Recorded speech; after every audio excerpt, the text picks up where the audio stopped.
pode ter produzido alguma questão que tenha sido suscitada. Não temos os 3 conferencistas, porque o padre Joaquim Félix de Carvalho teve que regressar a Braga, mas temos aqui os 2 conferencistas, 12, e portanto, quem quiser fazer perguntas, sinta-se livre para o fazer. A um deles, aos 2, como vos parecer.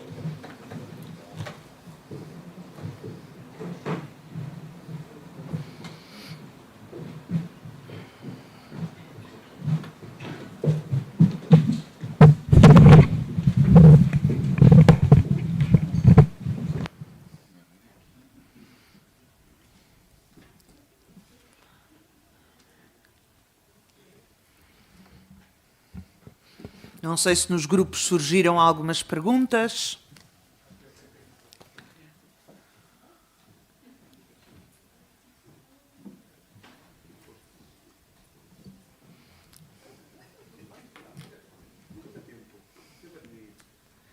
É a oportunidade.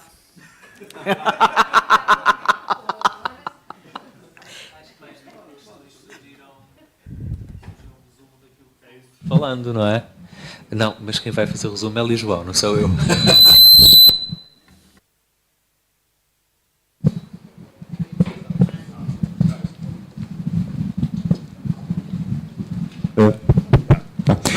Nós temos fizemos aqui um pequeno resumo do que tivemos nas três intervenções. Eventualmente não será oportuno para já passar os temas todos, mas posso, eventualmente, sobre os de hoje, fazer assim também. Portanto, relativamente à parte da manhã, pusemos a questão, por exemplo, como concretizar essas atmosferas, que seria, portanto,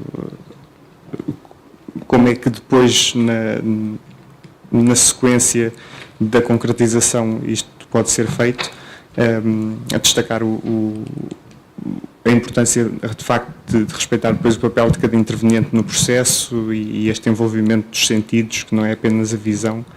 A experiência também do que é entrar numa igreja antiga, por exemplo, e já ter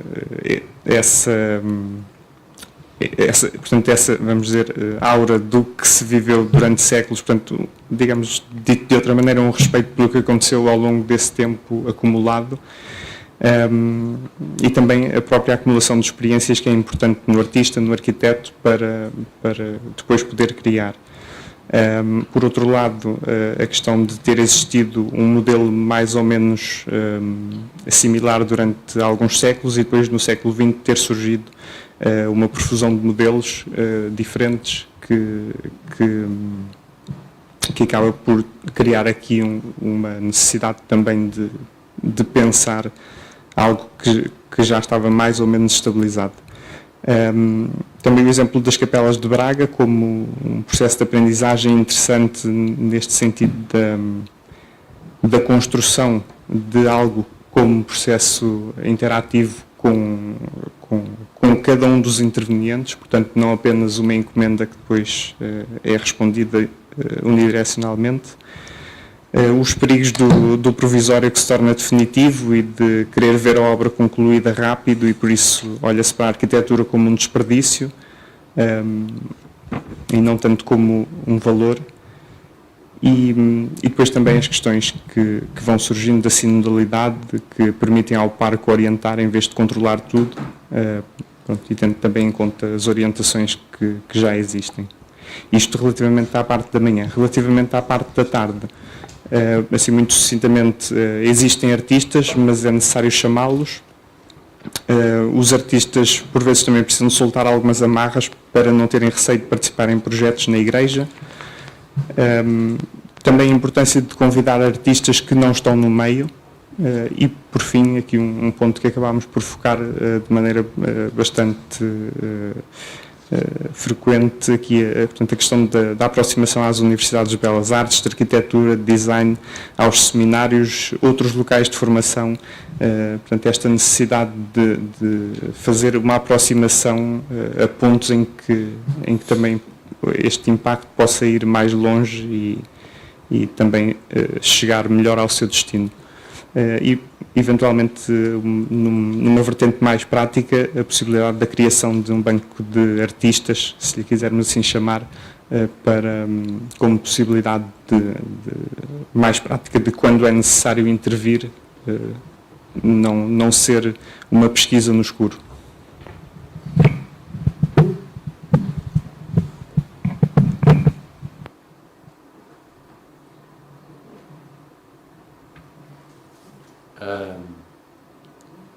Pois eu começo por dizer que não quis, parece quase um contrassenso, não é? Mas eu não quis mostrar imagens propositadamente, porque acho que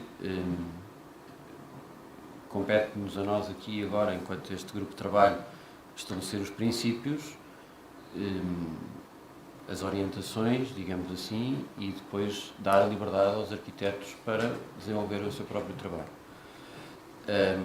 Acho, contudo, para responder a essa pergunta, duas coisas me ocorrem. Uma parte eu já disse, não é? Portanto, estas atmosferas são geradas pelos geradores atmosféricos, que são os elementos que os arquitetos usam. Só que me parece que muitas vezes os arquitetos usam esses elementos para criar um efeito que é mais, digamos assim, puramente estético, que é gerar uma emoção estética, e é preciso tentar ou apontar, e portanto outra vez esta capacidade, esta competência de orientação que este grupo de trabalho tentou abordar, e portanto que é preciso que a atmosfera criada não seja uma atmosfera meramente estética, mas seja uma atmosfera que tem a ver com o facilitar a recepção da liturgia, o facilitar a recepção e a presença, a participação. No nosso grupo falou-se muito desta parte da participação ativa dos fiéis na liturgia. O como é que isto se faz? Foi uma coisa que eu não disse e que é um bocadinho chocante para os arquitetos, com certeza, mas é preciso dizê-lo. Sempre que um arquiteto projeta qualquer coisa que não experimentou antes, ele não sabe qual vai ser o resultado disso. Não sabe como é que as pessoas vão experimentar isso. E, de facto, a cultura artística e arquitetónica do século XX e XXI, e sobretudo depois do pós-guerra, por causa de uma certa ênfase no funcionalismo, achou por bem pôr-se a inventar formas que nunca antes tinham sido experimentadas, com resultados catastróficos ao nível da arquitetura. Eu disse no meu grupo de trabalho que costumo fazer aos meus alunos a lista de projetos que foram bem vistos e bem recebidos pelos arquitetos, cá está, pelo mundo da arte, foram bem vistos e bem recebidos pelos arquitetos e que depois foram implodidos, quer dizer, as pessoas não conseguiram viver neles, de tal modo que se aceitou destruir aquilo. E os exemplos, não estou a falar de igrejas, estou a falar de arquitetura corrente, de habitação, de habitação plurifamiliar e unifamiliar, onde isto acontece. Portanto, houve, é um outro assunto, mas houve durante o século XX uma certa pressão, uma certa contaminação, a Hannah Arendt analisa isto, não é? Uma certa contaminação da arte pela técnica, que fez com que na arte, pela primeira vez no século XX, a novidade aparecesse como um valor. Não era assim. Há quem analisa os dicionários e vê que só a partir de mais ou menos de 1910, na Alemanha, é que o termo novidade aparece ligado ao termo arte. Antes não aparecia assim. O objetivo da arte não tinha nada a ver com novidade.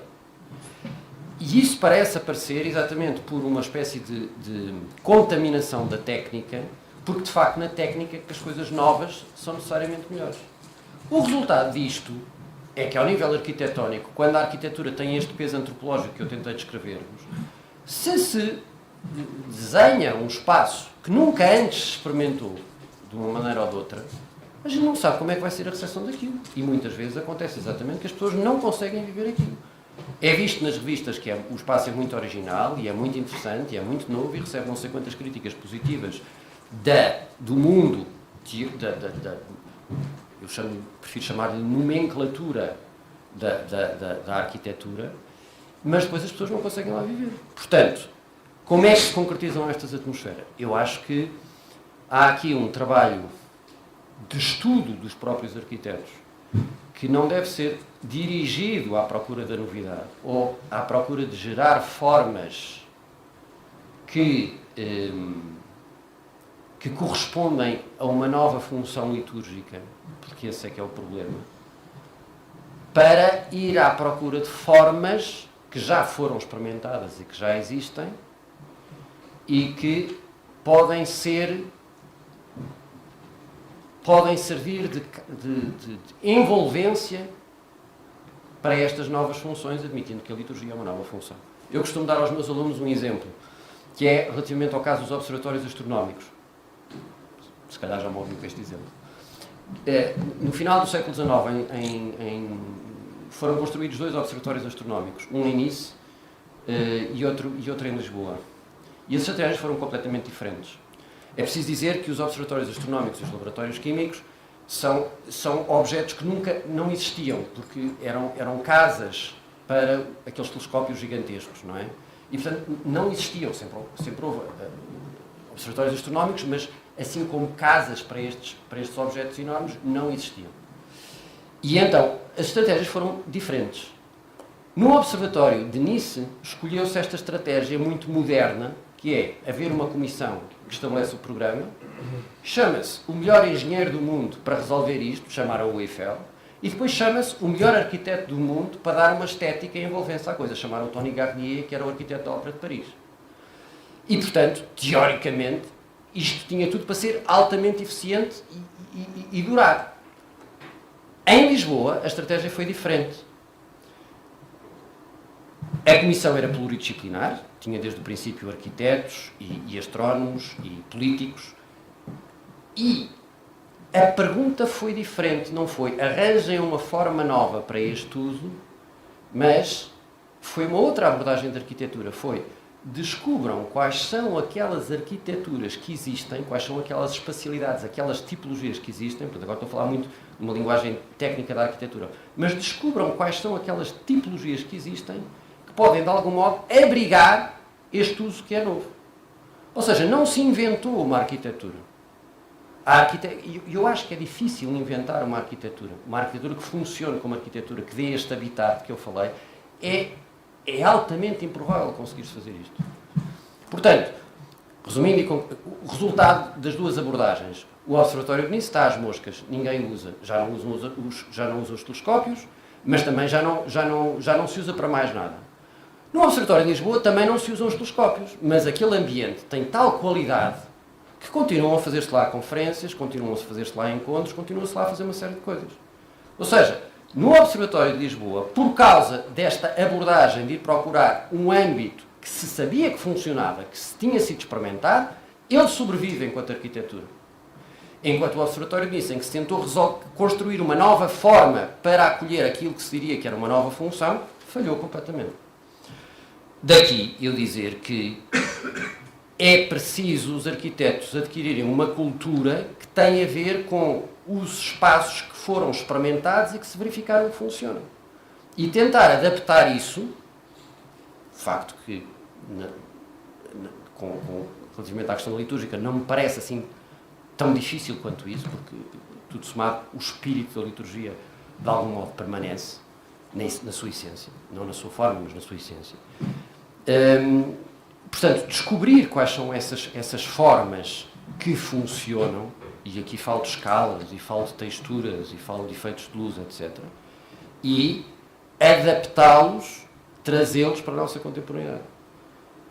E isso é aquilo que eu chamo exatamente de usar estes geradores atmosféricos para criar esta atmosfera. Quer dizer, se eu não parto de geradores atmosféricos que foram testados e que geraram uma certa atmosfera e tenta inventar uma atmosfera a partir de geradores atmosféricos que não testei, o risco é terrível. E a probabilidade de falhar é muito elevada. Pode ser que não se falhe, mas a probabilidade de falhar é muito elevada. Exatamente, outra vez, repito, por este peso antropológico da arquitetura, por esta necessidade de habitar. Depois, houve aqui a questão da adequação litúrgica, é uma questão muito difícil que eu não quis abordar, porque arrisca-se a gerar uma cacofonia. Vou só tocar isso levemente, não é? Quer dizer, se eu tenho uma igreja que é um monumento e que, por exemplo, digamos assim, toca como se fosse o Dom Giovanni do Mozart, e vou chamar um grande artista, um grande arquiteto para fazer uma intervenção que adapte, que crie que responda à nova liturgia, e imaginemos que esse arquiteto tem um grande sucesso, existe um grande risco de eu ter Mozart a tocar ao mesmo tempo que Pink Floyd. Eu gosto muito de Pink Floyd. Mozart a tocar ao mesmo tempo que Pink Floyd. São os dois extraordinárias obras de arte, a soma é barulho. E, portanto, a questão da adequação litúrgica é uma questão que eu não quero, alerto só para isto, não quero tratar agora, acho muito complicada, acho que é muito importante tratá-la, mas é preciso ter muita atenção ao que é o esforço de adequação litúrgica sobre uma igreja, porque se arrisca a gerar isto, porque se arrisca a gerar este barulho. Quanto aos outros aspectos, não tenho mais a dizer. Não sei a que é que se referem relativamente às capelas de Braga. Quanto ao provisório que se torna definitivo, não, é uma questão que tem a ver com o dom de obra, não sei responder. A sinulidade, e eu acho que pronto, quer dizer, foi aquilo que se disse, eu acho que é, de facto, é talvez uma palavra contemporânea e útil para falar exatamente deste trabalho multidisciplinar que aqui falámos, não é? Em que o dono de obra dá a sua competência, que tem a ver com a definição da espiritualidade da atmosfera, o arquiteto dá a sua competência, que tem a ver com constituir os geradores atmosféricos para gerarem essa atmosfera, e o artista plástico dá a sua competência, que tem a ver com gerar os objetos que, pela sua aura, participam também nesta atmosfera. E isto tem que ser simultâneo e tem que ser dialogado e constituído em conjunto. É tudo. Não sei se respondi. Se não respondi, interrogo-me outra vez. Esta discussão exatamente também tivemos em grupo, em parte tocámos nos temas e depois uma outra parte também acabámos de abordar. Obrigado. Arquiteto João, não sei se quer dar um contributo também a esta questão levantada.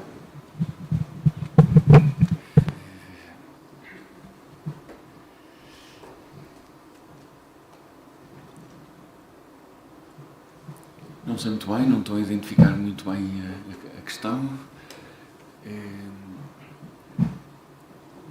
Sinto que quer na perspectiva da arte, quer na perspectiva da arquitetura, houve uma grande convergência nesta ideia de uma atmosfera envolvente e adequada à celebração, onde participa a arquitetura quase como a arte-mãe que coordena as outras artes.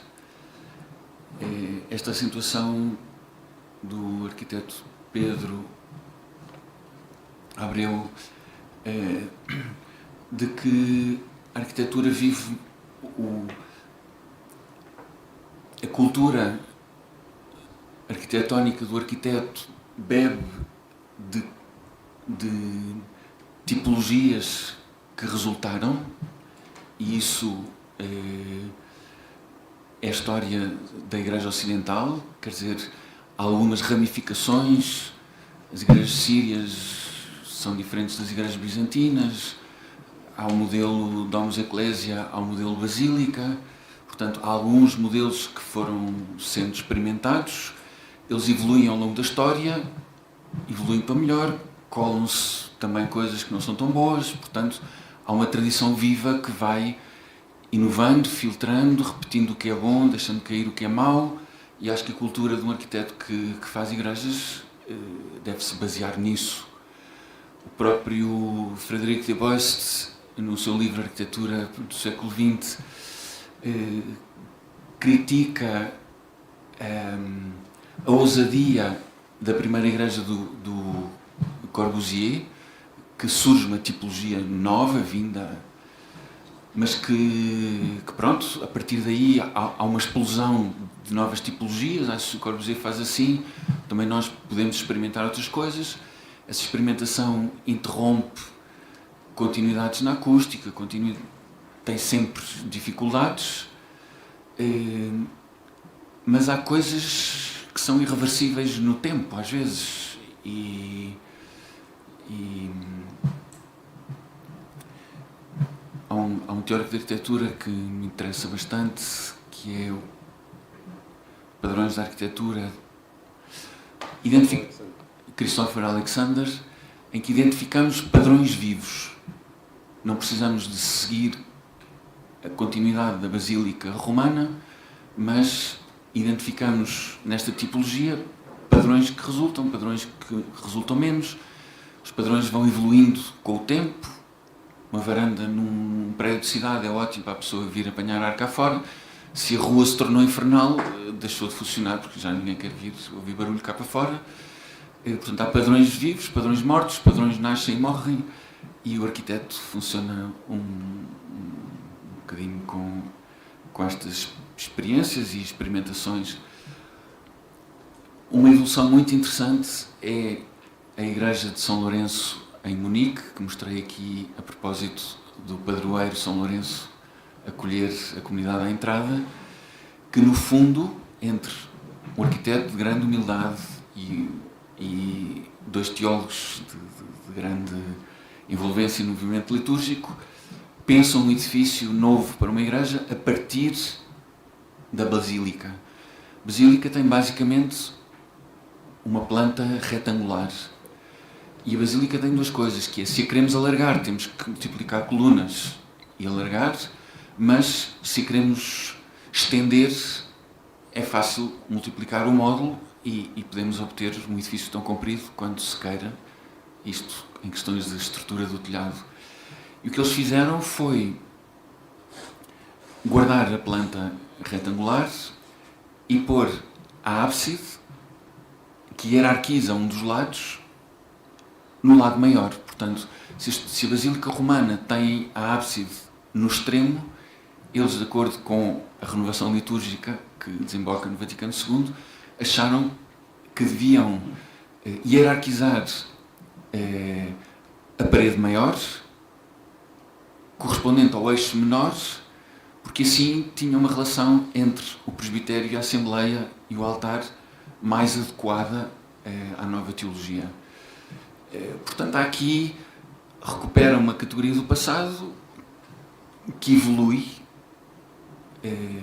Percebeu-se que, neste caso concreto, o padrão vivo da relação da Assembleia com o altar não era em extensão, era em envolvimento. Pronto, estou assim um bocadinho a improvisar em torno deste tema. E acho que fico por aqui. Só uma nota. A palavra estética é também uma palavra muito perigosa. E quando falamos em atmosfera, significa que há uma ambiência sinestética que nos afeta em todos os nossos sentidos e que nós temos a capacidade, no fundo, de fazer uma síntese das nossas percepções e entrar num estado de espírito sintonizado com a atmosfera. Portanto, o tema da atmosfera é um tema de estética. Estética é utilizar no sentido estético, no sentido sinestético. E a estética é a abertura sensível ao mundo. E percebo perfeitamente que haja uma conotação negativa do termo estética, quando é um esteticismo, quer dizer, quando há um formalismo, portanto, quando há formas que apelam apenas aos sentidos visuais e não têm substância ou conteúdo. É uma forma sem profundidade, digamos. Então entramos num esteticismo, mas há muitos pecados originais da arquitetura, das artes e da liturgia que passam pelo clericalismo, o autoritarismo, o rubricismo, o esteticismo, que temos que os identificar. Aliás, o Guardini também tem cartas onde faz um elenco destas doenças. Mas pronto, fico por aqui. Mais alguma questão que surgisse? Exatamente, havia aqui algumas perguntas sobre os artistas.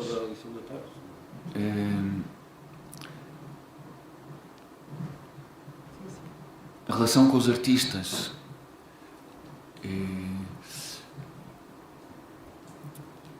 O próprio tema da religião, a sua etimologia, é religar-nos. Portanto, tem muito esta...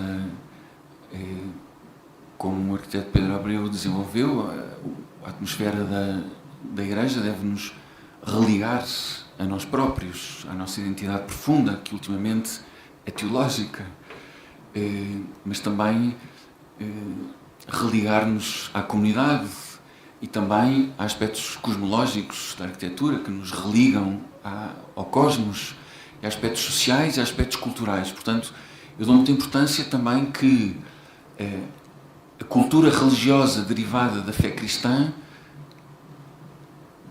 tenha pelo menos a capacidade de estar em diálogo com os destinatários e não reduzir os destinatários apenas ao redil da comunidade cristã. Portanto, ter uma certa porosidade.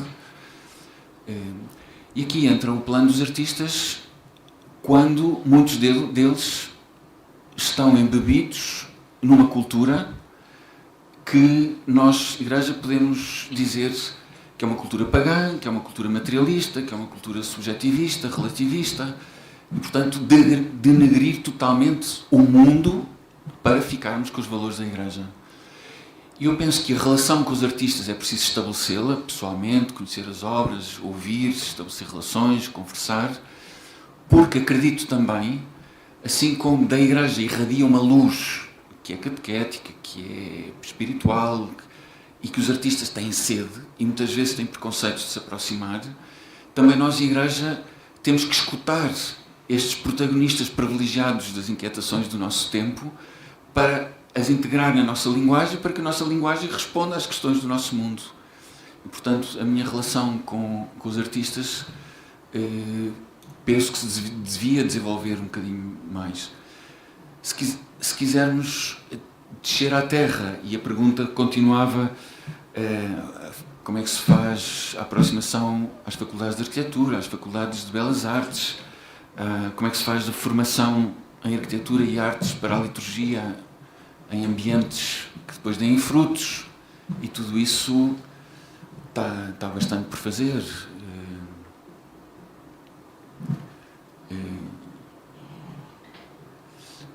É preciso mais comissões, é preciso mais investir nestas sessões, é preciso alargar estas sessões.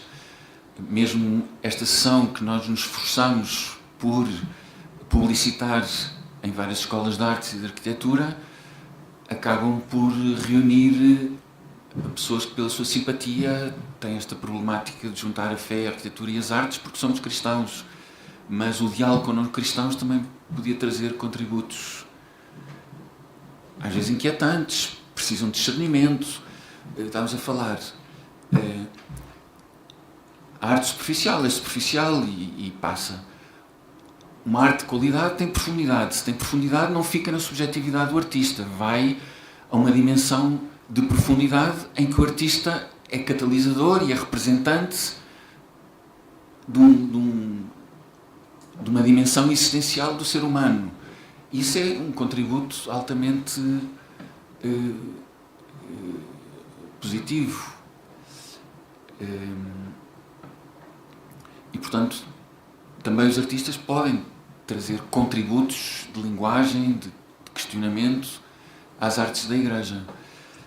Depois, o tema da adequação, este tema clássico da adequatio, que é pôr o guiso ao gato, que é, então, vamos lá ver, nem toda a arte de grande qualidade tem lugar na igreja, porque às vezes não é adequado. Pronto, foi feito para outro sítio, foi feito com outras preocupações. Outras vezes, uma obra feita com outras preocupações pode ter cabimento temporário ou de algum modo dentro da igreja. A arte que é para estar no batistério, se calhar não se adequa ao presbitério, se calhar não se adequa ao nártex. Portanto, há uma série de adequações, que são também adequações sociológicas, que é a comunidade, económicas e financeiras, que possibilidades é que têm, culturais, em que comunidade é que se inserem, e parece-me que estas permeabilidades que põem em risco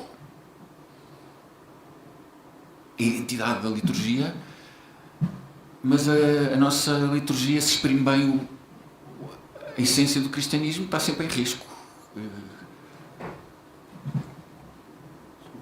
Sim, sim. Eu não quero responder a esta questão, mas uma vez que... Mas preciso de interpelar aqui o meu amigo. Eu começo por fazer um pequeno parênteses. Eu costumo dizer aos meus amigos que o mundo seria muito mais pacífico se eu não existisse. E, portanto, estabeleço essa cláusula para pedir desculpa. Mas eu estou em absoluto desacordo com esta definição institucional da obra de arte. Com isto dizer que a arte é aquilo que o mundo da arte diz que é arte. E estou em absoluto desacordo por duas razões.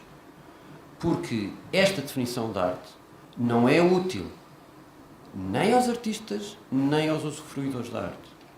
Em primeiro lugar, não é útil aos que usufruem a arte, porque não é por alguém me dizer, exemplo, que a obra da Joana Vasconcelos é uma grande obra de arte, que eu vou fazer experiência de arte disso. Não me serve. E, mais ainda, se coloca uma peça que é arte numa igreja, não é por me dizerem que é arte ou porque foi feita por um grande artista, por exemplo, concretamente, o sacrário que o Pedro Cabrita Reis fez, não é isso que me vai permitir fazer uma experiência de arte. E a arte precisa de ser experimentada.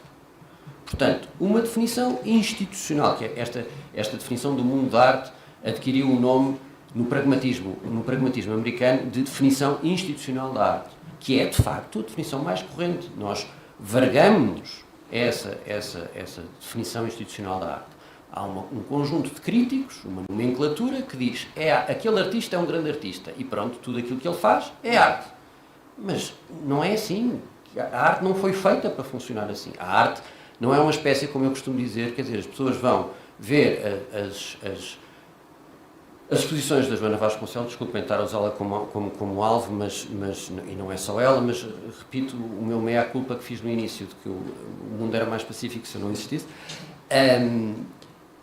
Quer dizer, as pessoas vão ver as obras da Joana Vasconcelos, na maior parte dos casos, e tanto quanto eu me consiga perceber, para terem discurso na pausa do café. Quer dizer, já fui ver a exposição da Joana Vasconcelos, já fui ver aquela peça, já fui ver aquela coisa, mas não fazem uma experiência de arte.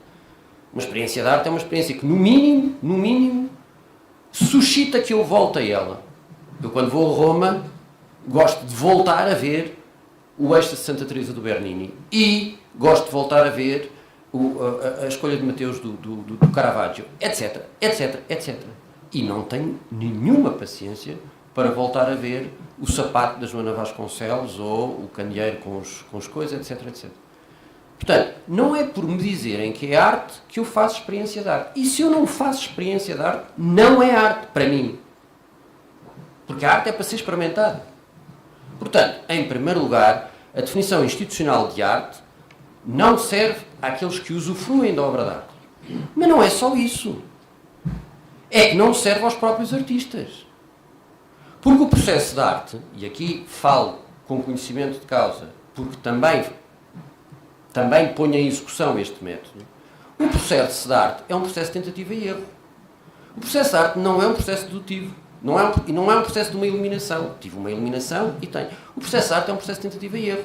A gente está diante de uma folha de papel branco e faz diversas provas. O mestre Avelino disse depois, não disse aqui na altura, eu gostava que ele tivesse dito, mas disse que cada peça tem um monte de 100 desenhos que ele fez. Ele vai testando soluções diferentes e depois às tantas escolhe uma. Ora bem, Se escolhe, significa que teve critérios para a escolha. E quando fez essa escolha, ele estava sozinho diante da sua obra. Não telefonou ao crítico para dizer, vai ver se isto é arte ou não é arte. Portanto, uma definição institucional de arte também não serve ao artista, porque o artista precisa de critérios que lhe permitam decidir diante da sua ideia. Esta ideia é boa, esta ideia não é boa. E, atenção, voltamos à mesma. Portanto, qual é o critério? Ou por outra, qual é a forma do critério, o modo do critério, a maneira do critério, a experiência. Se não é uma coisa que eu experimento, não é arte. Não é arte. Digamos assim, de um certo ponto de vista, acho que se pode dizer isto. O artista não é outro senão o primeiro usufruidor da obra de arte. É no usufruir daquilo que ele próprio gerou que ele vai dizer isto é arte e, portanto, vou produzir e vou entregar, ou isto não é arte e, portanto, fica na pilha dos esquiços que eu gerei. Significa, portanto, que a gente precisa de critérios, do mesmo modo que eu vos tentei dar critérios para discernir pela experiência aquilo que é arquitetura e aquilo que não é arquitetura, a partir desta experiência que me parece nuclear do habitar-se, um trabalho semelhante é preciso fazer relativamente à obra de arte. Qual é a experiência em que eu estou passivo diante dela? Há uma obra e eu recebo o pathos dessa obra. Qual é esse pathos que me permite dizer isto é arte e isto não é arte? É uma questão com a qual eu labutei durante muito tempo, porque acho que também afeta a arquitetura e que é preciso lidar com ela. Não vou responder agora, não tenho tempo. A doutora Isabel não me vai deixar, expulsava-me daqui a pontapés. Mas é preciso dizer que o entendimento da arte que seja útil aos artistas durante o processo de produção e aos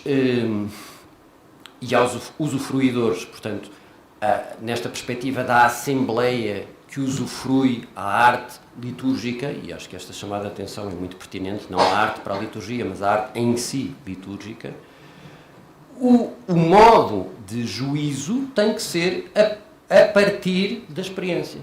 O que significa, para ir buscar um nome pomposo agora, que tem que ser, a filosofia do século XX deu-nos maneiras de nós lidarmos com este problema, forneceu-nos a fenomenologia, o que significa que, portanto, a definição da obra de arte tem que partir de uma fenomenologia. O fenómeno não acontece. E eu tenho uma resposta a esse fenómeno. O fenómeno é um misto entre outra vez, esta emanação do objeto e o sujeito. O fenómeno acontece. E eu, perante o fenómeno, digo, é arte ou não é arte? E depois deixem-me dizer-vos, quer dizer, não vou alongar-me e não vou elaborar isto, mas quer dizer, nem sequer há muita diferença nas perspectivas. Porque, por exemplo, o Heidegger, quando escreve A Origem da Obra de Arte, apresenta uma definição de arte, do que é a experiência de arte, do que é a fenomenologia de arte, que é muitíssimo coincidente, por exemplo, espantem-se, com a de São Tomás. São Tomás diz que o belo, que é a intenção da arte, de gerar o belo é o esplendor do verdadeiro. O que é que Heidegger diz? Diz que a arte é a desocultação do verdadeiro. É a mesma coisa. Estamos a dizer a mesma coisa. Quando acontece, o que é que o Heidegger está a dizer? Quando acontece uma desocultação do verdadeiro, ou seja, quando há ali qualquer coisa que eu percebo como verdade existencial que eu aplico à vida, porque desocultar tem a ver exatamente com suscita um espanto. Quando acontece esta desocultação do verdadeiro, é arte. Depois pode-se elaborar mais, há mais coisas a dizer, etc, etc. Portanto, uma definição de arte tem que estar fundamental, que seja útil, quer dizer, todas são possíveis, evidentemente, agora temos que discernir se elas são aplicáveis ao nosso caso ou não são aplicáveis ao nosso caso. E eu acho que para um artista que quer fazer arte litúrgica e para uma pessoa que se quer pronunciar sobre a experiência da obra de arte no interior de uma igreja, etc, etc, a abordagem, à falta de melhor, tem que ser fenomenológica. Sendo que, e agora dou aqui razão ao meu amigo, é verdade, diz um outro autor, Luigi Pareson, é verdade que o conteúdo da obra de arte é a espiritualidade do artista. É verdade que aquilo que o artista expressa tem que ser antes assimilado e mastigado por ele. Portanto, a diferença entre um gesto poético e um gesto técnico tem a ver com o facto do gesto poético ter como premissa uma assimilação da coisa assim, uma mastigação, uma digestão e depois uma exteriorização. E portanto, isso precisa de ser respeitado da parte do dono de obra, não é? Quer dizer, o dono de obra não lhe passa pela cabeça dizer: ó arquiteto, e se fizéssemos assim? E faz um desenhozinho, ou artista, e se fizéssemos assim? Não pode, não acontece, não pode ser, não é? Mas também não é aquilo que os críticos dizem, que é arte que passa a ser arte. Pronto. Depois, segunda objeção, aqui ao meu amigo. Isto que ele que dizia, eu suponho que o Abate Couturier, tu disseste os dominicanos, não é? Quando há uma crise da Igreja, há a necessidade de homens talentosos. Ora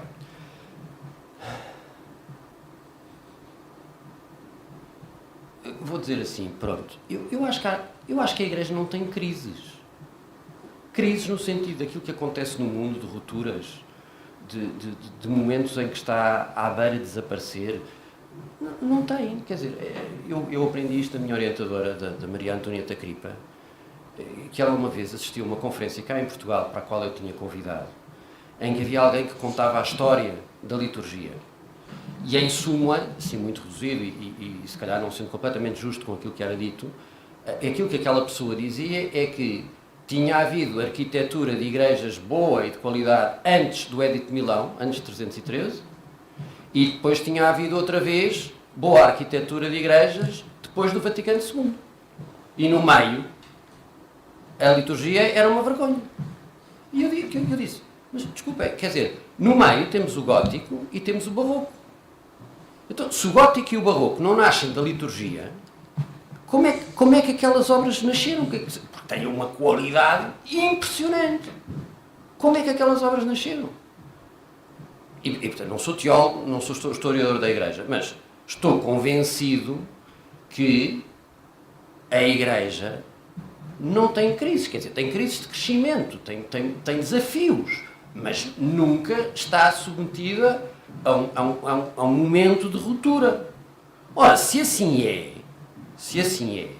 há razão nisto, parece-me que, e o João apresentou isto muito bem, parece-me que não há necessidade da abordagem como fazem exatamente os dominicanos, que é esta tentativa de importação de uma arte contemporânea que já está conseguida para o seio da Igreja.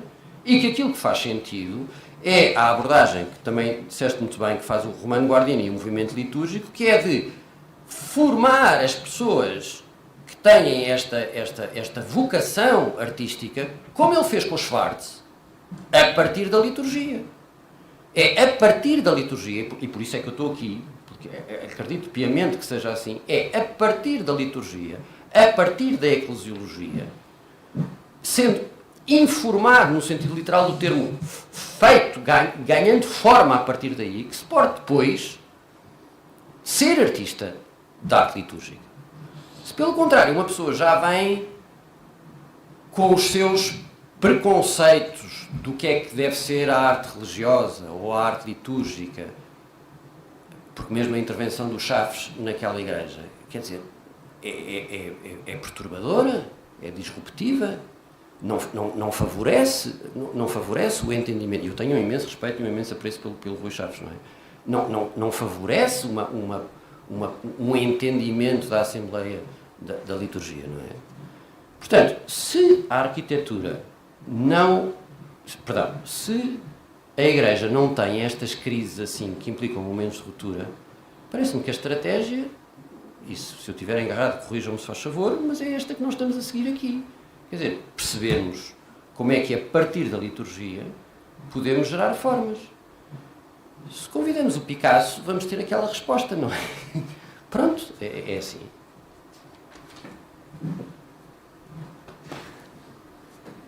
Mais alguma questão? Eu queria ter respeito pelos ouvintes, mas...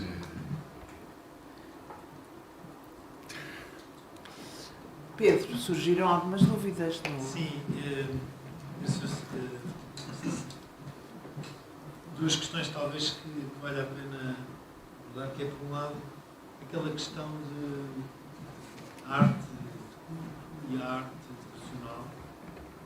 Quais são os limites, quer dizer, porque, agora, assim, muito sucintamente, no limite, e olhando para aquela imagem que se mostrou do Bruno Guardini, da Igreja de São Lourenço, no fundo estavam ali peças devocionais, que eram o São Lourenço e a imagem da Nossa Senhora, e depois o que era de culto, eventualmente, seriam as peças consideradas de culto, seria o altar, o ambão, a cruz, que está no limite entre uma coisa e outra, não é? E esta questão quais é que são, se há objetos em que coincida serem simultaneamente de culto e devocionais. E depois, a esse propósito também, a questão, esse propósito não, mas outra coisa foi dita mais adiante e que também suscitou alguma complexidade, que é esta questão de, e agora vou resumir a ver se percebi bem, assim, grotescamente. Consideramos três cenários. Um objeto de arte, e vamos considerar que é tudo arte melhor. Arte com conteúdo cristão, a Igreja precisa. Arte sem conteúdo cristão é admissível na Igreja. Conteúdo cristão sem arte não é admissível na Igreja. Posso sintetizar assim? Não é arte, pode ser admissível como devoção, mas a devoção remete mais para um universo... Essa é a parte que menos me interessa. A questão é arte sem conteúdo cristão. Uma das coisas que se falou às tantas, e que o professor Pedro Abel falou, é que quando temos um objeto de arte que é arrancado na igreja e é posto no museu, e portanto esse objeto, que porventura até tinha um papel, um significado, ganha um novo significado quando de repente aparece no museu e porventura ganha uns significados e perde outros, não é? Deu o exemplo da caixa de cinza que encontrou. Quando de repente tira a caixa e põe no domingo na igreja, está-lhe a dar novos significados. Exato. Esse significado que está a dar àquele objeto, admitindo que é um objeto de arte, já tem um conteúdo cristão, que foi dado por si próprio. Certo? Portanto, é admissível objetos de arte no espaço litúrgico que não tenham conteúdos cristãos? Admissível no sentido que se é sequer possível, não é? Porque se estão dentro do espaço litúrgico e contribuem por ele, como é que... Não sei se... Obrigado, Pedro. Pois, o início da minha intervenção, ao querer distinguir categorias, não era para deixar umas de fora e outras de dentro, era para compreender o valor que cada uma destas categorias traz à liturgia. Portanto, a minha ideia é que a arte é suficientemente rica para ter aspectos devocionais, para ter aspectos de uma dimensão religiosa mais profunda e mais atemática, para ter aspectos mais diretamente ligados ao culto. Portanto, eu penso que a arte pode envolver isto tudo e muitas vezes as fronteiras não são muito claras. E, portanto, levanta-se aqui uma série de valores, que são os valores da arte da Igreja. A Igreja não se reduz absolutamente à liturgia, embora tenha na liturgia o seu coração. Tem uma dimensão pastoral, missionária, tem uma dimensão devocional. Portanto, eu reagi à posição dos da Santa Croce, mais Opus Dei, que acentuavam muito renovar valores devocionais na Igreja. Mas a minha Igreja tem 8 altares devocionais e um altar bastante insignificante principal, como uma igreja pombalina, que me põe em xeque, faz-me contradizer o movimento litúrgico e a essência da liturgia, Por outro lado, também sou testemunha de que durante o dia há muita gente que entra e acende velinhas e está diante dos santos. Portanto, acho que isto precisa de uma coisa é a arte litúrgica, e a liturgia é a oração oficial da Igreja, com uma dimensão teológica e dogmática muito controlada. Outra coisa é os santos, que às tantas não se pode satisfazer toda a gente, pois há uma senhora que quer o tal santo, outra não quer o outro, e portanto... Mas há uma capilarização entre estas categorias, parece-me. Umas mais importantes, acho que a arte para a liturgia é mais importante, a devoção também tem lugar, e o que eu acrescentei de provocador é que, se calhar, ou ainda, respondendo à tua pergunta, se uma arte de qualidade artística sem tema cristão tem lugar na Igreja. Acho que a resposta do exemplo da caixa de cinzas responde que sim, porque na Igreja ganhou uma certa significação, ou então simplesmente porque a aura que irradia daquela obra eleva o espírito, silencia o coração e está lá bem, portanto participa na atmosfera que nós buscamos. É um discernimento ver se participa ou se não participa, mas se participa, eu acho que a arte abstrata, sem tocar temática nenhuma bíblica, simplesmente pelas suas qualidades propriamente artísticas, numa perspectiva fenomenológica de experimentação daquela obra que é adequada à circunstância, tem lugar. Agora, eu sou mais do lado da fenomenologia do que do lado da filosofia analítica, e portanto esta dimensão da experiência da obra de arte, e especialmente este discernimento de uma dimensão religiosa da obra de arte, vem muito pela fenomenologia, porque é diante de certas obras que nos retiram do cotidiano, que nos elevam a outro registro de existência. Portanto, tudo isto é uma dimensão fenomenológica da obra de arte. Mas depois, na dimensão prática de pôr o guizo ao gato, o que é a arte litúrgica? E há muitas discordâncias. E, portanto, esta solução, que é um bocadinho formal, é uma solução institucional, que não vai aos conteúdos, mas vai ao consenso. Se esse consenso for participado, eu acho que dá frutos. Porque, mesmo no modelo de definição institucional da arte, este modelo da filosofia analítica que acabámos de ver, não é um modelo elitista apenas, ou seja, pode ser, mas é uma degenerância desse modelo, porque o modelo participativo inclui a velhinha, o público, os críticos, os historiadores de arte, e é nessa nuvem de sensibilidades. Portanto, existe aqui uma dimensão de experiência, e muitas pessoas experimentam a obra,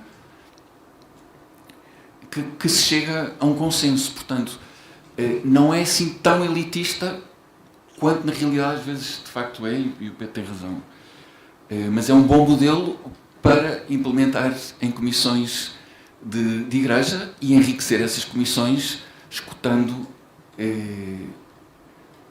historiadores de arte, artistas, liturgistas, história da igreja, teólogos, e portanto, havendo uma massa crítica, há aqui um consenso acerca da adequação da obra de arte. Depois, outra perspectiva é adequar a quê? A adequação primeira é à liturgia, sem dúvida. Mas não podemos fechar a liturgia numa redoma. A liturgia é uma expressão cultural da lex orandi, da lex credendi. Quer dizer, a liturgia são formas culturais que se foram evoluindo ao longo do tempo, maturando, deixando cair formas, adquirindo outras novas. E portanto, há aqui um discernimento a fazer. Finalmente, e acabo aqui, uma perspectiva de teologia fundamental profunda. Porquê é que vamos à liturgia? Procurar um encontro com Deus, que nos vem da linguagem cristã que a liturgia transmite através dos séculos, pelos ritos. Portanto, embebemos-nos profundamente no mistério cristão. Portanto, onde é que está Cristo? Cristo está na Assembleia, Cristo está nas espécies consagradas, está no ministro ordenado, está na palavra. O Padre Joaquim Félix trouxe uma provocação pouco escutada, mas interessante, que é está no invisível, porque o Espírito é invisível. E a teologia fundamental pergunta-se: nós procuramos a Deus na liturgia, vamos beber às fontes da revelação, mas não será que o Espírito sopra no mundo? Será que podemos encontrar Deus na arte, só na arte cristã ou na inspiração dos artistas? Valorizamos suficientemente a inspiração dos artistas para dizer que artistas com percursos consistentes, coerentes, profundos, não ponham as grandes questões da existência nas quais pedem, abrem-nos a respostas que só a religião pode dar e que se calhar só a religião cristã pode dar. Isto são pontes a fazer, portanto acho que estas pontes precisam de ser feitas. Tem riscos? Tem. Vamos desistir delas? Não. Portanto, ultimamente, quase acolher na igreja, portanto não é arte litúrgica, mas também já vimos que a arte de igreja pode ter arte litúrgica, arte devocional, pode acolher como hospitalidade a obra de um artista, que ao colocar uma obra na igreja a situa num contexto de fé e até se confronta com os mestres cristãos do passado. E há aqui caminhos. Acolher uma obra, simplesmente uma obra de arte na igreja, é uma espécie de hospitalidade relativamente a um artista em concreto. E se os artistas, quando respondem ao convite que lhes fazemos, essa resposta é já um compromisso. Mas esta abertura, que tem os seus riscos, merece ser percorrida, a meu ver. Muito obrigada. Bom, Isabel, eu não resisto em pôr só mais um. Muito bem. Agora é muito Ainda temos mais 10 minutos. Isto é o que temos Temos nós dois. tempo. Tem a ver com os ambientes, por um lado. Olhando para as imagens que foram apresentadas, o John Norton apresentou, houve espaços muito interessantes e que, contudo, para mim, como arquiteto, não resisto a... Quer dizer, não, só a imagem que eu vi não é, apesar de muito sugestiva, não é suficiente para me garantir que ali possa acontecer adequadamente uma celebração litúrgica. E, portanto, se eu que tenho essa necessidade, que apesar de tudo tenho alguma ginástica de leitura de espaço através de imagens bidimensionais, não tenho essa... falta-me isso. Como é que sugerem que alguém, e agora não falo tanto por mim, porque eu falo muito, mas dos senhores que encomendam obras de arte a arquitetos como é que avaliam, como é que olhando para um projeto que nem sequer ainda está construído, são capazes, onde é que vão buscar os critérios para serem capazes de avaliar aquilo que é apresentado? Fiz-me entender, não?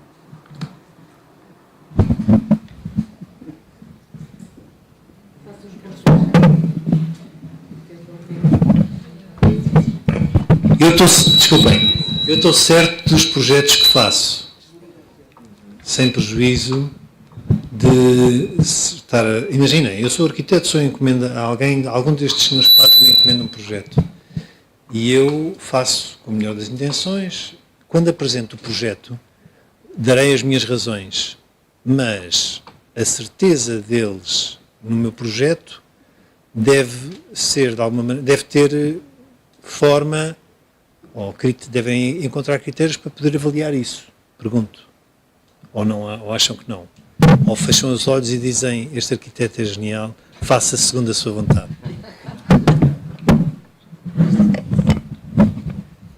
Não. A resposta é não. Não é capaz. Capaz de dar critérios? Não. É capaz de dar critérios. não é capaz de analisar a partir de uma planta se aquilo vai dar uma experiência de igreja ou não. Quer dizer, se era aquilo que... Quer dizer, não posso contradizer a mim mesmo, com humildade e reconhecendo estes defeitos, não é?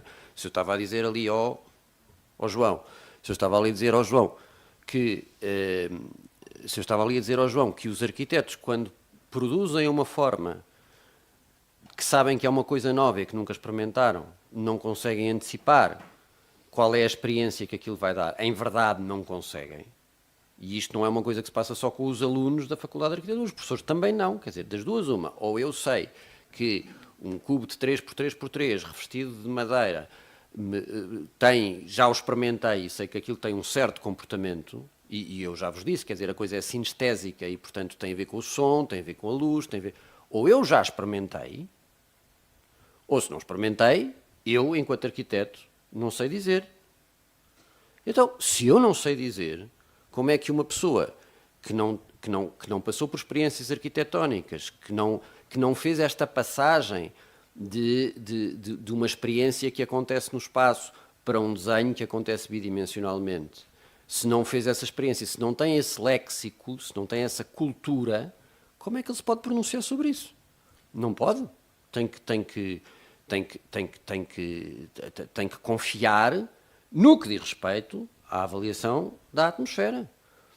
Depois há outros elementos, quer dizer, há elementos que são objetivos, mas esses, é o que vos digo, já são de caráter funcional. Quer dizer, se o Padre Luís Manuel Pereira da Silva, uma vez no curso de Arquitetura de Igrejas na Faculdade de Arquitetura, deu-nos uma lição que foi utilíssima, que foi desenvolver toda a liturgia da Vigília Pascal, e nós fomos percebendo que espaços é que tinham que acontecer. Quer dizer, tinha que haver espaço para a pessoa se deitar porque havia uma ordenação, tinha que haver ali o círio pascal que entrava dentro da água do banho, etc, etc, etc. Pronto, isso são outras coisas. Agora, isso são coisas objetivas e funcionais. Não são condição sine qua non, mas não são condição, são condição necessária, mas não são condição suficiente. Temos ali uma intervenção que... Mas não, quer dizer, não sei, é? Então pronto, eu pedia, façam as duas intervenções, te faz favor, e depois a resposta é conjunta. Obrigada.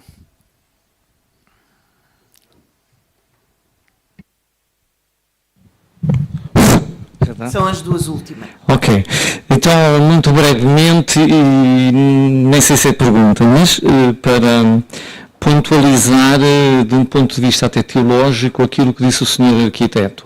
A propósito dos geradores atmosféricos, gostei muito de ouvir essa expressão, mas eu diria que é simples, já está formulado nas normas da Igreja, que é aquilo que depois desenvolveu que a obra, seja ela qual for, que na Igreja for criada, tem que ter em conta a tradição. Agora falta saber o que entendemos por tradição. Mas, de qualquer maneira, o Sr. Arquiteto explicou que não há hiatos entre o Edito de Milão e o Concílio Vaticano II. É lógico. Pensar isso é irrisório, não é? Portanto, aqui, quando fala destes geradores atmosféricos, é isso, o que já foi experimentado, mas é o que a Igreja diz. Não sabe, a Igreja nisto é sempre tão difícil na arte nós dizer ou regulamentar qualquer coisa. Eu vi tantas vezes isso no trabalho, a gente fazer em Roma um critério para o mundo inteiro, funciona na Ásia, não funciona na América, é sempre difícil, não é? Isto faz-me lembrar aquela oração para João Paulo II, que estivemos uma semana a discutir, desde as 8h30 da manhã às 7 da tarde, durante uma semana, 20 pessoas à volta de uma mesa para fazer uma oração. Porquê? Porque as palavras são medidas e têm que ser testadas. Portanto, esse gerador, essa experiência é extremamente importante, que é a referência à tradição. E vem sempre em todos os documentos. Todos. Não só nesta arte, arquitetura, etc., como, por exemplo, na música. Também vem lá. Diz que a referência é o gregoriano, mas agora falta saber como é que a gente o entende. Não é? Não é fazer cópia como depois vem a Santa Cruz fazer chapa 5, não é? Não é isso que estamos a fazer.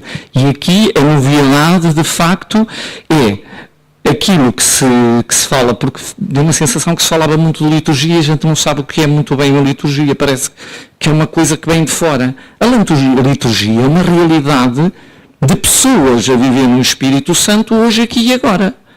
Se isto está ligado àquilo que é até o habitat moderno.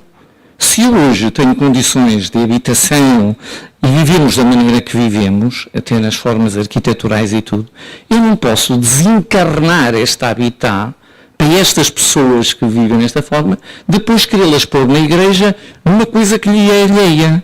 Ela tem que ser algo que sintam também em casa. Agora, aqui outra perspectiva que apareceu numa igreja que o Padre João apresentou, que é a igreja d'attente. Quer dizer, não podemos ter a pretensão de, quando construímos uma igreja, dizer tudo da igreja, porque nunca o diremos. A igreja só é igreja, na sua totalidade, como sacramento, e que referiu muito bem, quando estão lá as pessoas.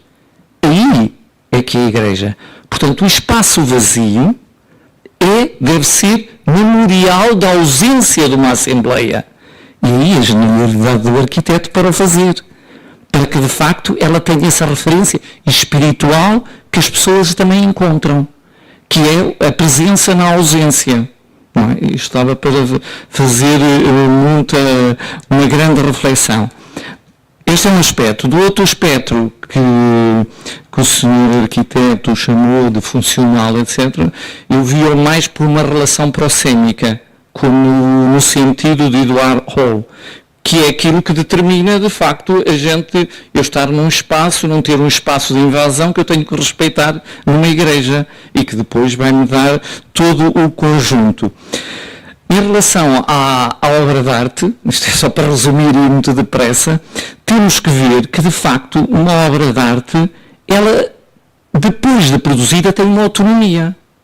E é a questão da fenomenologia que depois que entra. Ora, a fenomenologia, a minha relação com a obra de arte é de hoje e tem a ver com a minha mundividência pessoal de cada um. E, portanto, se a obra, o tal patos, na minha mundividência, não entra esse patos, podem dizer o que quiserem, pode dizer que o sapato é bonito ou não, eu escrevi um artigo sobre a história do sapato e caíram-me em cima, mas também não me preocupa, não é? Porque há um princípio em arte que é assim, o artista quando falta inspiração ou maximaliza ou minimaliza. É um princípio básico da história da arte, assim eu aprendi no Museu do Louvre, não é? Na Escola do Louvre. E é verdade. Não é? Portanto, há esse aspecto, portanto, que a obra de arte se individualiza e ela se torna autónoma. Não podemos esquecer também que na igreja a gente está a exigir demais. Está a exigir demais à igreja. E querer que ela diga mais do que aquilo que ela deve dizer.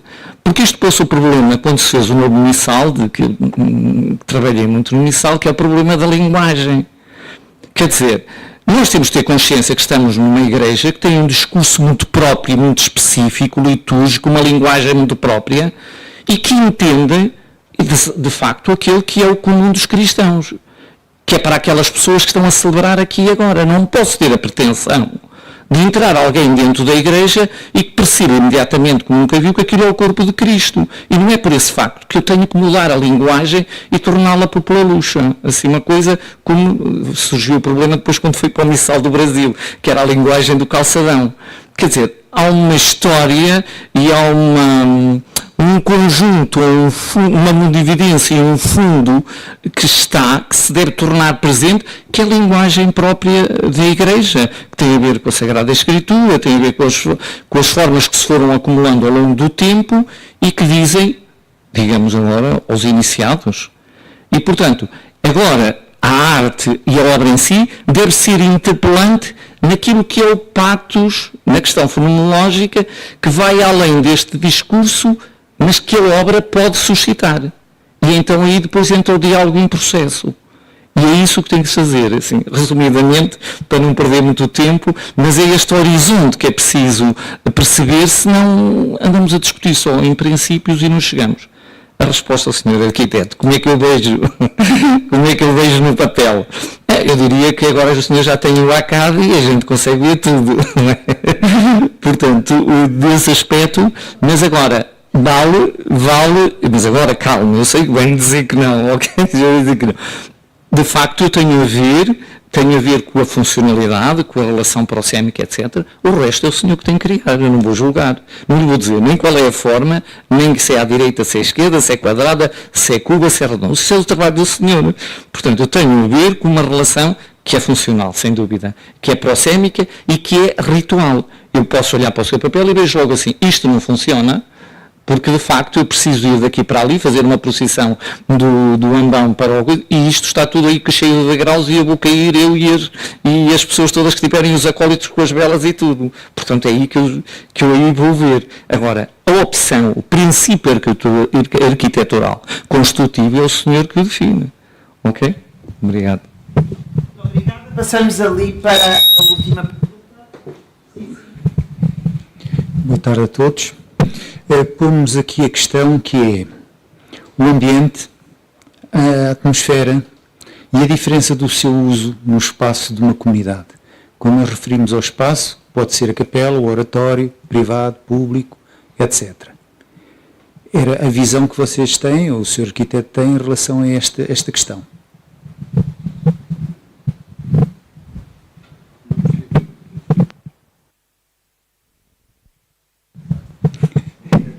É a hora. A questão é o ambiente, a atmosfera e a diferença do seu uso no espaço de uma comunidade. Qual é a diferença ou a operacionalidade que dá a estas duas questões? Entre o ambiente, a atmosfera e o espaço e o seu uso.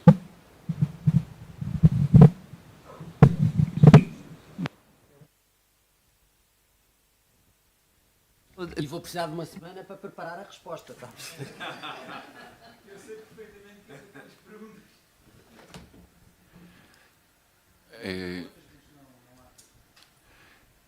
Sugeri responder, se calhar uma intuição muito simples ou simplista,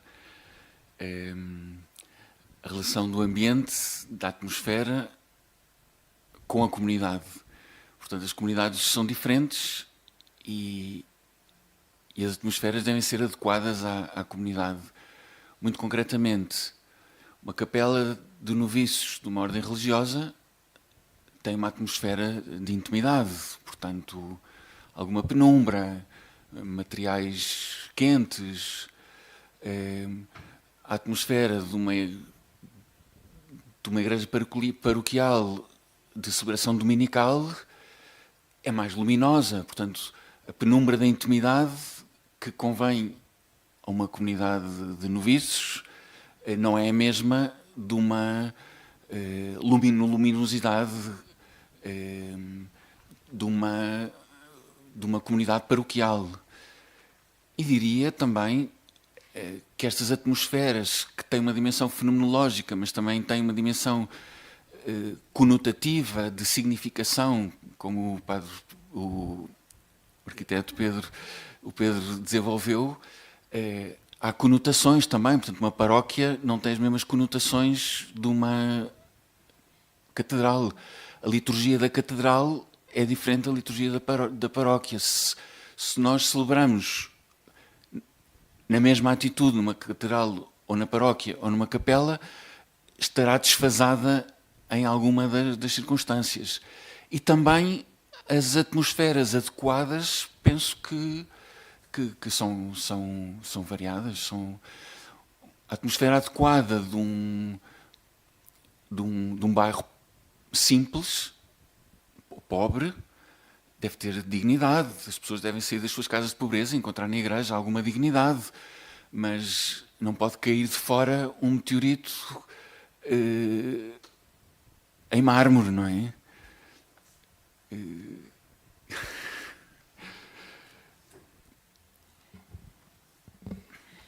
Muito bem. Quer dizer, com uma pergunta não tenho mais nada a acrescentar, acho que... Muito bem, eu penso que podemos dar por concluída esta Assembleia. Muito obrigada a todos. E agora eu fazia-lhes, se calhar, uma proposta. Nós tínhamos agora uma pausa, depois teríamos as conclusões e depois as vésperas. Eu sugeria que fizéssemos já as conclusões e depois faríamos uma pausa e seguíamos para as vésperas. Não sei o que é que vos parece.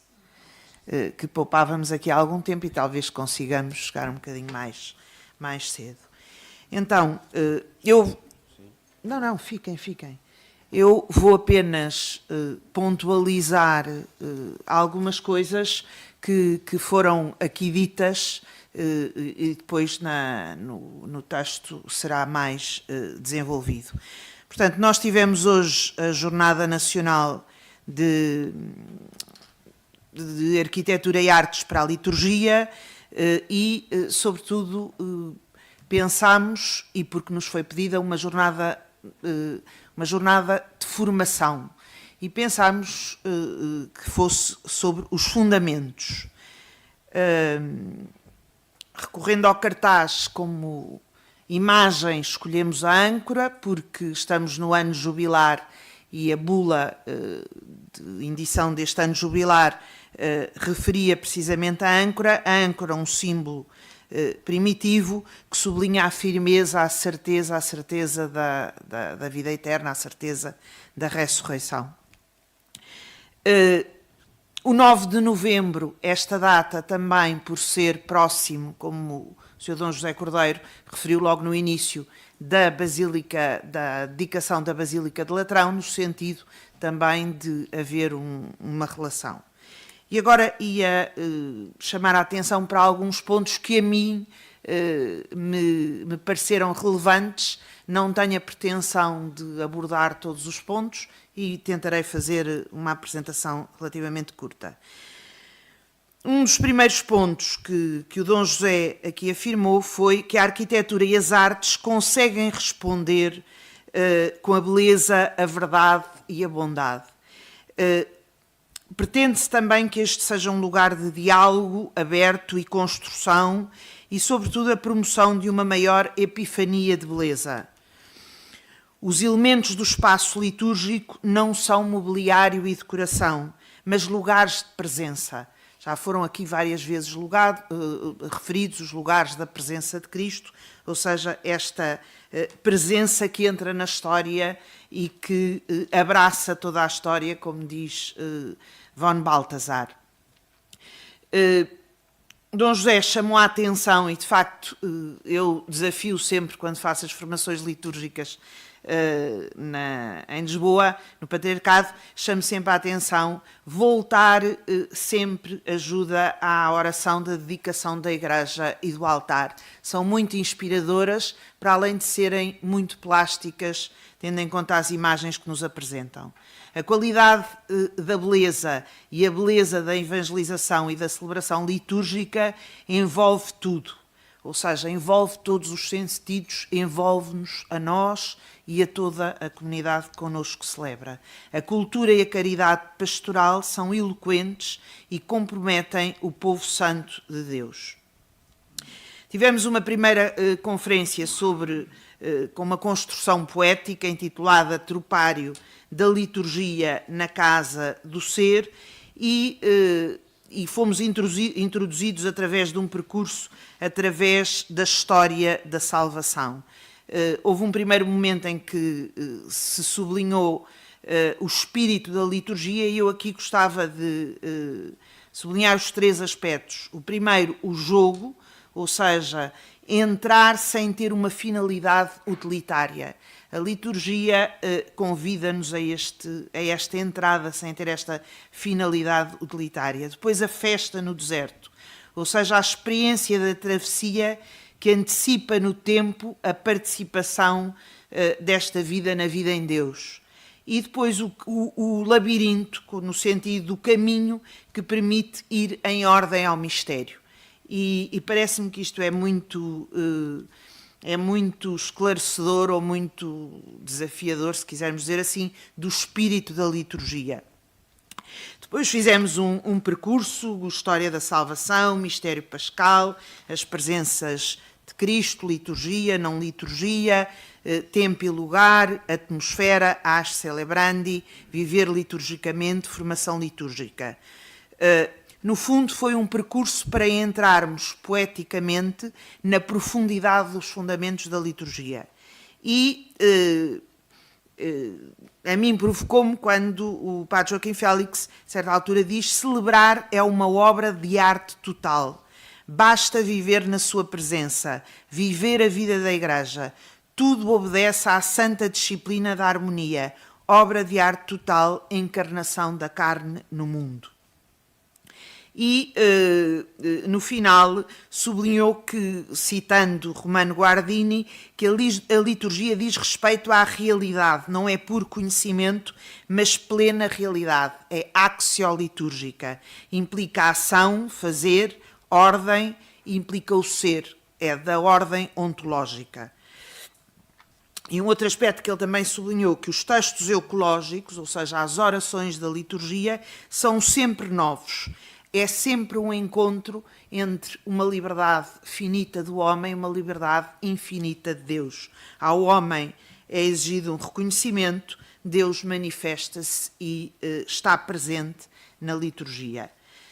Depois entramos na segunda conferência, onde é enunciada a humildade da arquitetura das igrejas, e aqui valoriza-se um sentido ontológico essencial. No fundo, a contemplação que nos faz sentir mais humanos. Só a arquitetura pode criar as condições da experiência da obra de arte. Entrega total de mim ao que vou fazer. Entrega total de mim no espaço que vou habitar. São só apontamentos. E esta possibilidade de se habitar, fazendo referência às moradas de Santa Teresa ou também alguma referência a Heidegger. Ou seja, o desafio criar uma atmosfera apropriada às presenças e as presenças reais de Cristo nos sacramentos. A minha atividade é reconhecê-las, e eu posso não as reconhecer. Ora, no fundo, esta atmosfera deve proporcionar este reconhecimento do divino na liturgia. E depois foram aqui falados, que era uma das coisas que eu gostaria de perguntar, mas pergunto depois, os 21 tipos de estímulos diferentes, que me pareceu uma coisa muito interessante. Ou seja, pensar a Igreja implica pensar a Assembleia, não podemos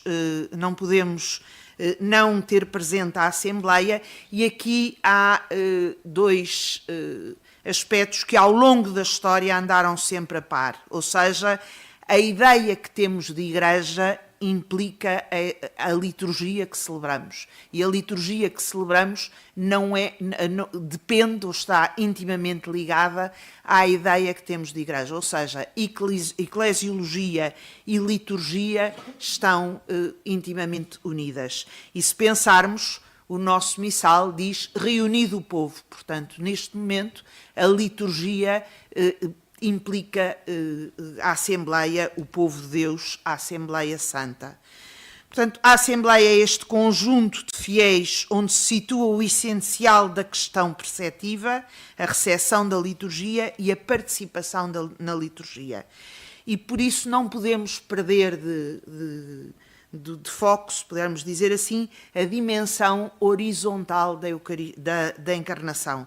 Ou seja, temos a dimensão transcendental, ou seja, transcendente, muito sublinhada, por exemplo, pelo gótico, nas catedrais, com os pináculos, etc. Mas a entrada de Jesus Cristo na história, verdadeiro Deus, verdadeiro homem, introduz esta dimensão horizontal da encarnação que não podemos perder e que ele próprio o diz em Mateus 18, 20, onde 2 ou 3 estiverem reunidos no meu nome, eu estarei no meio deles. Por isso o desafio é construir uma atmosfera que facilite a Assembleia e para que possa tomar uma autoconsciência de si própria. Não só a Assembleia como comunidade, como cada membro dessa Assembleia.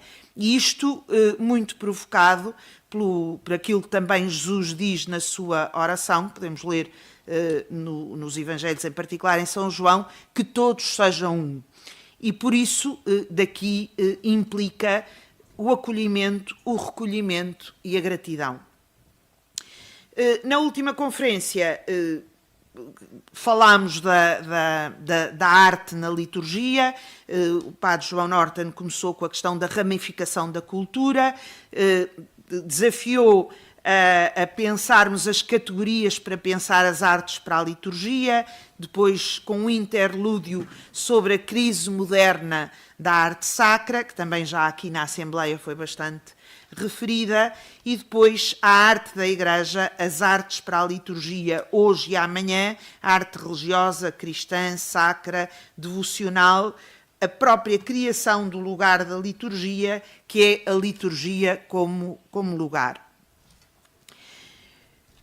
Concluiu desafiando também com 3 questões, que foram aqui também agora bastante faladas e, portanto, eu vou sintetizar. A primeira, o que é a arte,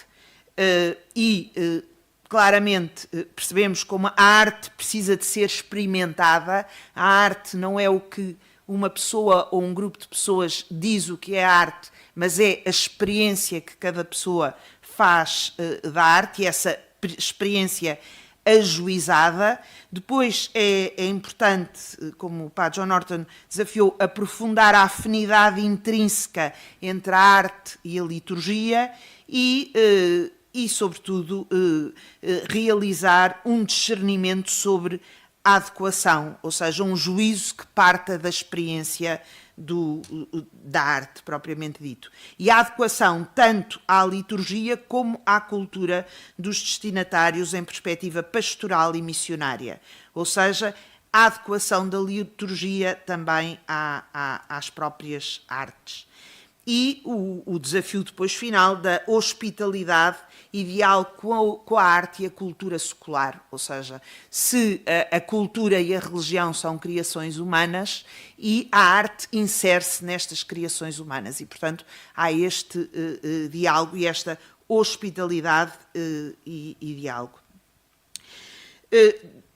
Para concluir, só uma referência à exposição. Tentámos também, nestas jornadas, apresentar uma exposição sobre a obra de um artista, uma obra específica que muitos certamente experimentámos, aqueles que participaram na Jornada Mundial da Juventude, e sobretudo fazer a experiência desde a encomenda, desde que é encomendada até ao seu uso na liturgia. E através da conversa com o mestre Avelino Leite, percebemos a importância de não só da preparação que o artista deve ter no ver, no experimentar outras realidades, no alargar horizontes, no desenhar, como ele dizia, a questão do trabalho, mas também no diálogo e na relação com os outros. E, portanto, esta relação fundamental, e pensar, seja uma obra artística, as alfaias litúrgicas, seja a arquitetura, é indispensável o envolvimento de todas as partes que estão que têm a ver com esse envolvimento, designadamente desde as comissões às pessoas que de alguma forma encomendam, quem procede à encomenda. Por exemplo, se há um caderno de encargos, esse caderno de encargos deve ser também pedagógico, ou seja, se falamos de um determinado conjunto de elementos do espaço litúrgico, deve haver algum cuidado do encomendador e depois esta relação entre o encomendador e o artista ou arquiteto. No fundo, a comissão, as pessoas, a comunidade para quem é aquela obra, porque senão corremos o risco de podermos chegar ao fim a uma obra de arte com extraordinariamente qualidade, mas que as pessoas não a recebem. Ou seja, e que fica, é muito bonito, a beleza está presente, mas não incide. Ou seja, fica fora da experiência e do âmbito das pessoas que a vivem. E pronto, basicamente era o ponto que eu queria referir. Queria agora, finalmente, agradecer, em primeiro lugar, a todas as pessoas que colaboraram para que esta jornada pudesse acontecer e que muitos não os vemos, mas que colaboraram. Em primeiro lugar, o trabalho escondido do Delfim e da Paula para que toda a parte administrativa das filmagens, os elementos, etc., tudo pudesse estar concluído. Também no que diz respeito à exposição, todas as pessoas que ajudaram, desde aquelas que transportaram os materiais de Lisboa para aqui, desde os que estiveram aqui a montar. Portanto, um agradecimento também grande. Um agradecimento também ao Padre Pedro Lourenço Ferreira por nos acompanhar nesta montagem desde que viemos e em tudo o que estivemos aqui a fazer. Um agradecimento ao Dom José, que certamente tem vários afazeres na sua arquidiocese e está presente em toda esta jornada. Um agradecimento também à Domus Carmeli e ao seu staff, que nada nos faltou para que pudéssemos concluir estes trabalhos, e também um agradecimento ao grupo de trabalho, que ou através das conferências, ou através da exposição, ou através de todos os trabalhos que foram feitos. E, por último, um agradecimento aos participantes que aqui estiveram, que sem vós seria impossível fazer esta jornada. E o grande desafio é que estas jornadas que começam aqui, que já vamos na segunda, que possam crescer em relações, em contactos, numa rede, para que possamos criar uma entreajuda, precisamente para que na construção de novas igrejas, na adequação de igrejas, em todos estes elementos, possamos de alguma forma colaborar, disponham de nós, porque é a forma de podermos construir em conjunto. E queria só terminar, são 2 minutos, com um texto de Romano Guardini, que penso que pode fechar esta jornada com chave de ouro. Faz parte de uma conferência que ele deu em 1965 sobre a obra de arte. E diz ele, além disso está aqui, portanto, se quiserem ficar com o texto, diz assim: no entanto, a obra de arte participa da realidade. Ela emana do anseio por essa existência perfeita que não existe, mas que o homem, apesar de toda a desilusão, pensa que deve existir. Nela, o ente atinge a sua verdade plena e a realidade é subjugada ao essencial. Aí as coisas estão no íntimo do coração, que se abriu, e o coração fala através da livre multiplicidade das coisas. Assim, a arte delineia antecipadamente algo que ainda não está presente. Não pode dizer como se tornará. No entanto, garante de uma forma misteriosamente consoladora que acontecerá. Por detrás de cada obra de arte, algo se desenrola. Por assim dizer, algo se ergue. Não se sabe o quê nem onde, mas no fundo sente-se a promessa. A obra de arte só recebe o seu verdadeiro e próprio significado de Deus. Assim também a relação autêntica com a obra de arte resulta em algo religioso. Eu não faço justiça à obra de arte se gosto dela, mas devo reviver o encontro do artista criador com o objeto. Entro no espaço que aqui surge e vivo no mundo mais puro que se ergue. Olhando para ele, sou conquistado por ele. Em mim evoca-se o melhor, que se liberta dos constrangimentos e da opressão que a existência cotidiana lhe impõe. Muito obrigada.